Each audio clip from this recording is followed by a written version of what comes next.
मित्रों नमस्कार। पटना बिहार से मैं विवेक रंजन सोनभद्र अपने YouTube चैनल विवेक सोनभद्र पर आपका स्वागत करता हूं। आज बात बिहार के शिक्षा की। ऐसे तो मैंने इस पर कई वीडियो बनाए हैं, लेकिन यह मुद्दा इतना महत्वपूर्ण है और इतना समीचीन रेलेवेंट रहता है जो इस पर रोज़ चर्चा की ज़रूरत है। आफ्टर ऑल शिक्षा तो शिक्षा होती है। 14 करोड़ बिहारियों का देश, जहाँ की शिक्षा की गुणवत्ता तो कम से कम जर्जर है। इंफ्रास्ट्रक्चर की कमी नहीं है, बिल्डिंग की कमी नहीं है, शिक्षकों की कमी नहीं है, पढ़ाई की ज़रूर कमी है। बिना पढ़े लोग पास कर रहे हैं, अच्छा रिजल्ट ला रहे हैं, चाहे वो स्कूल हो, कॉलेज हो, डिग्री हो, बीएड हो, नर्सिंग हो, जो भी हो, यही स्थिति है। बच्चे ठीक से हिंदी नहीं पढ़ पाते हैं, लेकिन उनको नंबर 60%, 70%, 80% आ रहे हैं मध्य विद्यालय का, मुझे जो अनुमान है। तो इसमें अभी कल हमारे नए मुख्यमंत्री श्री सम्राट चौधरी जी ने कहा कि शिक्षा की ऐसी व्यवस्था की जाएगी जिससे मंत्री और अधिकारी के बच्चे भी सरकारी स्कूल में पढ़ने को बाध्य हों। मैंने उनका कहना है कि इतनी अच्छी शिक्षा बनाई जाएगी, शिक्षा की व्यवस्था इतनी सुंदर हो जाएगी कि मंत्री और सरकारी अधिकारी के बच्चे भी उसमें पढ़ने के लिए मजबूर हो जाएंगे। ठीक है, अच्छी बात है अगर ऐसा हो जाए तो। नीतीश कुमार जी के 20 साल के शासनकाल में भी, सुशासन में भी तो ऐसा नहीं हो पाया। ठीक है, बच्चों को साइकिल मिली, बच्चों को पोशाक मिली, छात्रवृत्ति मिली, भोजन मिला, किताबें मिली, लेकिन पढ़ाई की गुणवत्ता तो नहीं दिखी है आज तक। अगर ऐसी गुणवत्ता होती तो लोग प्राइवेट, गांव-गांव में प्राइवेट स्कूल की तरफ लोग क्यों भागते। पटना में सुबह निकलिए, दोपहर में निकलिए तो हर चौक चौराहे सड़क पर आपको पीली वाली बस मिलेगी, स्कूल बस, जो सारी प्राइवेट हैं। बिशप वेस्टकोट, तो DY पाटिल, तो केशव निकुंज, तो कृष्णा निकेतन, तो बिरला ओपन माइंड्स, और भी कई तरह के school, Sacred Heart, Little Flower, Litera जी, तो Carmel school, saint Xavier school, saint Nicholas school, कोई कितने तरह के स्कूल, ज्ञान निकेतन, शिक्षा निकेतन। तो अब तो पटना DPS, पटना में तो एडुलेटिक्स इंटरनेशनल, जो एक विदेशी इंग्लैंड के पाठ्यक्रम से स्कूल चलती है, वह भी स्कूल खुल गया। और मैं तो गांव में भी देखता हूँ, चाहे अपने नालंदा ज़िले के गांव में या लखीसराय के कई गांवों में, हर गांव से 5-10 बच्चे, 15 बच्चे, प्राइवेट स्कूल की पीली वाली वैन आती है और लोग जाते हैं पढ़ने। तो जो बहुत ही गरीब हैं या जिनको शिक्षा में कोई खास रुचि नहीं है, वो लोग भेज रहे हैं या सरकारी विद्यालयों में, और बच्चे वही सब मध्याह्न भोजन और ये सब के लिए वहाँ हाजिरी के लिए जाते हैं, जिससे कि उनको साइकिल के पैसे मिल जाएं, पोशाक के पैसे मिल जाएं, किताबें मिल जाए, आदि आदि। अगर शिक्षा को दुरुस्त इतने दिनों से बनाया गया होता तो प्राइवेट स्कूल इतने कैसे बढ़ जाते।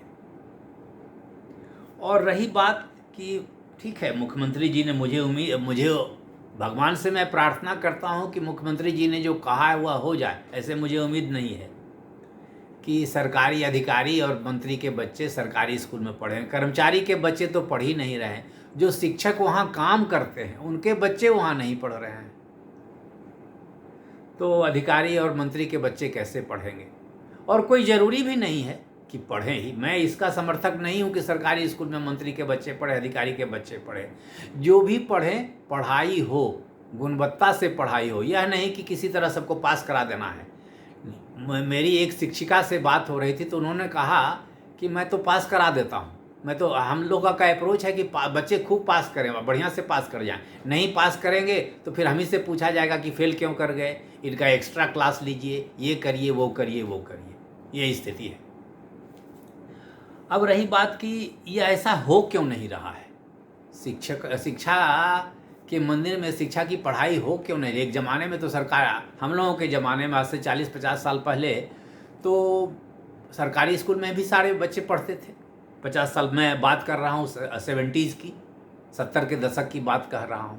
मैं उस समय स्कूल में पढ़ता था। तो ये होगा कहाँ से? अभी देखिए शिक्षा की क्या व्यवस्था है। एक बेतिया की डीईओ थे, उनके घर और उनकी पत्नी के दोनों के आवास से 3.60 माने 3,60,00,000 रुपए नगद मिले। बताइए एक डीओ के यहाँ इतने पैसे कहाँ से आते हैं?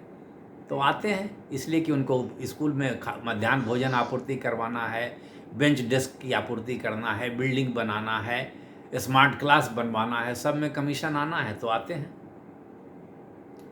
तो यहाँ तो पैसे पर ध्यान है, 3,60,00,000 जमा करने पर, तो शिक्षा कैसे मिलेगी?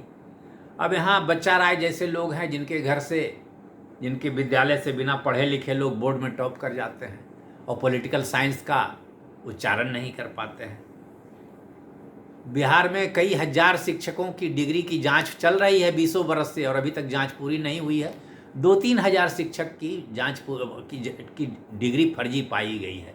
तो जहां 1000 में शिक्षकों की डिग्री फर्जी पाई जा रही है, वहां पढ़ाई कैसे होगी? और उस स्कूल में मंत्री के बच्चे कैसे पढ़ेंगे? कई विश्वविद्यालय ने करोड़ों रुपए के खर्च का हिसाब ही नहीं दिया है। पूर्णिया विश्वविद्यालय में डिग्री घोटाला हुआ है। एक नेताजी ने बताया कि हमारे चाचा जो नेताजी हैं उनकी पत्नी शिक्षिका हैं, बताया नहीं, अखबार में खबर छपी, और वो अटेंडेंस बनवाती हैं अपने घर में ही बैठे बैठे, स्कूल से रजिस्टर आ जाता है उनके अटेंडेंस बनाने के लिए। तो भला बताइए शिक्षा कैसे होगी? कैसे सरकारी स्कूलों की शिक्षा सुधरेगी? जहाँ नेताजी जी की शिक्षिका पत्नी घर पर ही रजिस्टर मंगवाकर उपस्थित दर्ज करा लेती हैं, तो शिक्षा कहाँ से मिलेगी? एक उप कुलपति मगध विश्वविद्यालय के थे, उन पर 2,66,00,000 की राशि अपने परिवार के लोगों के नाम में काली कमाई खपाने का आरोप है, मनी लॉन्ड्रिंग का आरोप है। तो उप कुलपति को इस पर ज़्यादा ध्यान होगा कि शिक्षा पर ध्यान होगा? तो ऐसी स्थिति में कैसे शिक्षा का सुधार होगा? एक आरडीडी थे, हाल फिलहाल उनके यहाँ छापेमारी पड़ी तो 3.25 करोड़ की अवैध संपत्ति उनके यहाँ मिली। तो डीईओ का ध्यान पैसे पर है, आरडीडी का ध्यान पैसे पर है, उप कुलपति का ध्यान पैसे पर है, स्कूल चलाने वालों का ध्यान पैसे पर है। BEd college, degree college BEd college, nursing college चलाने वाले का ध्यान पैसे पर है। कई तो नेताजी के ही बीएड कॉलेज और डिग्री कॉलेज हैं, 10-20 कॉलेज एक एक नेताजी के पास degree college, BEd college, nursing college है। तो शिक्षा कहाँ से मिलेगी? तो व्यवसाय लोग कर रहे हैं और उसमें भी घोटाला कर रहे हैं, सरकारी धन ले रहे हैं। स्टूडेंट क्रेडिट कार्ड एक होता है, उसमें भी घोटाला हो रहा है। तो शिक्षा कैसे मिलेगी? सबका ध्यान तो पैसे कमाने पर है और वो गलत ढंग से पैसे कमाने पर है। मेहनत मजदूरी करके तो रोटी ही कमा सकते हैं, पैसे नहीं कमा सकते हैं। पैसे कमाएंगे रोटी खरीदने में ही खर्च हो जाएगी।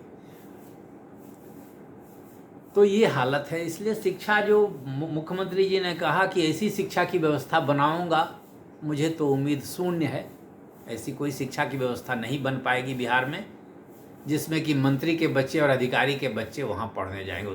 ऐसी हो सकती है जब सारे प्राइवेट स्कूलों को बंद कर दिया जाए, तब हो सकती है, शायद हो सकता है तब भी वे बाहर शिक्षा के लिए भेज देंगे।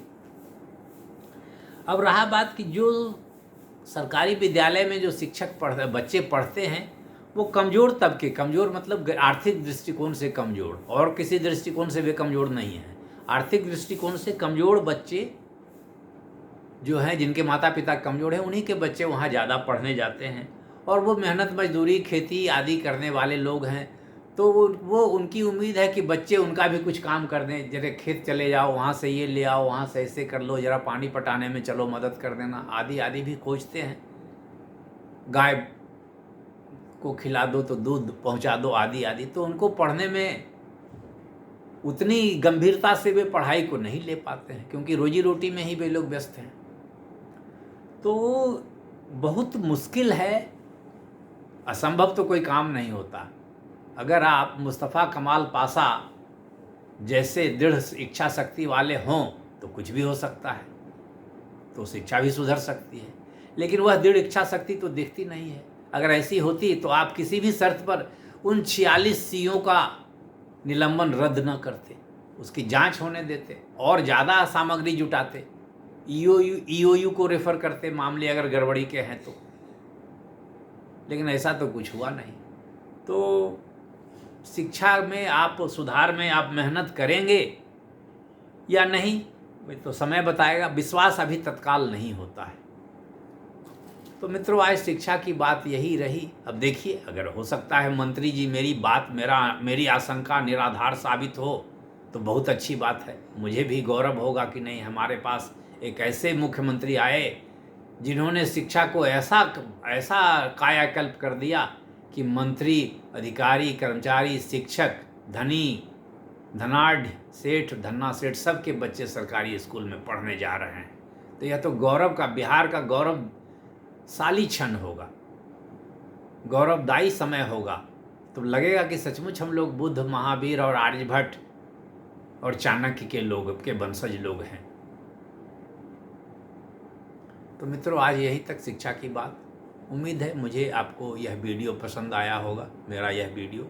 उम्मीद है अगर अच्छा लगे तो लाइक करिए, चैनल को सब्सक्राइब करिए और वीडियो को शेयर कीजिए। मेरा किसी मुख्यमंत्री जी से मेरा कोई पर्सनल व्यक्तिगत विरोध नहीं। मैं तो चाहता हूँ शिक्षा सुधरे। वे जो बोले हैं वह हो जाए, तो मैं तो उनकी दीर्घायु होने की अभी ही कामना करता हूँ कि वे दीर्घायु रहें और बिहार का खूब वर्षों तक शासन करें, कि शिक्षा सुधर जाए। 20 साल क्या 25 साल मुख्यमंत्री रहे, जो कि शिक्षा में ऐसा कायाकल्प हो जाए कि मंत्री, अधिकारी, कर्मचारी, धनी, सेठ, किसान, मजदूर, सबके बच्चे सरकारी स्कूल में पढ़ें और अच्छा से पढ़ें, गौरव पूर्वक, सम्मान पूर्वक, और खूब पढ़ें और खूब आगे बढ़ें। धन्यवाद, नमस्कार।